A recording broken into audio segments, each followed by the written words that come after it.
న్యాయ వ్యవస్థ వర్సెస్ శాసన వ్యవస్థకు సంబంధించి ఉపరాష్ట్రపతి ధన్ఖడ్ కీలక వ్యాఖ్యలు చేశారు.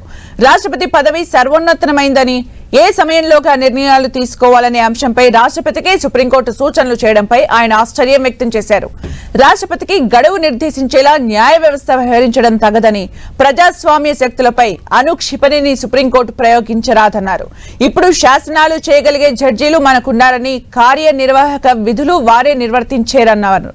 సూపర్ పార్లమెంట్ లా జడ్జీలు వ్యవహరిస్తారని, అయితే వారికి మాత్రం ఎలాంటి జవాబుదారీతనం ఉండదని, ఎందుకంటే దేశ చట్టాలు వారికి వర్తించవని ఉపరాష్ట్రపతి ధన్ఖడ్ మండిపడ్డారు.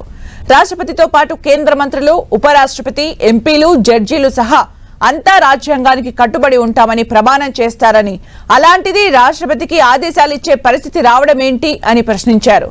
దీనికి ప్రాతిపదిక ఏంటి? 145 క్లాజ్ 3 అధికరణం కింద రాజ్యాంగానికి భాష్యం చెప్పే హక్కు మాత్రమే న్యాయ వ్యవస్థకుంది. అధికారాల విభజన ప్రకారం చూసిన ప్రభుత్వాన్ని ఎన్నుకునేది ప్రజలని, పార్లమెంటుకు ఎన్నికల్లో ప్రజలకు జవాబుదారీగా ప్రభుత్వం ఉంటుందన్నారు.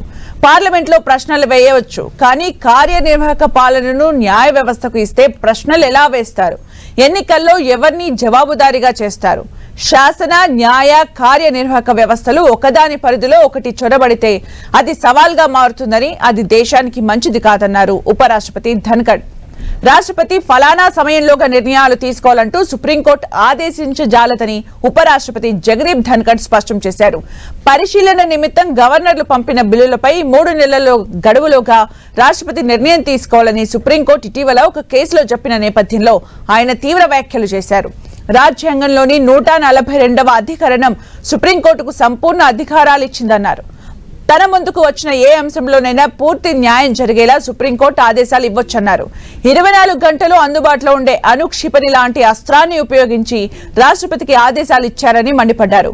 మనం ఎట్టుపోతున్నాం? దేశంలో అసలు ఏం జరుగుతోంది?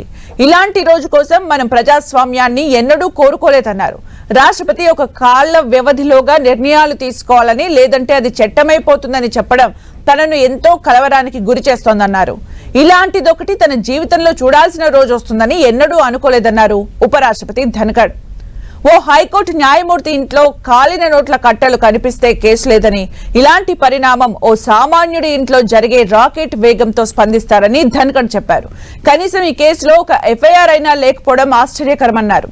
చట్టానికి ఎవరూ అతీతులు కాదన్నారు.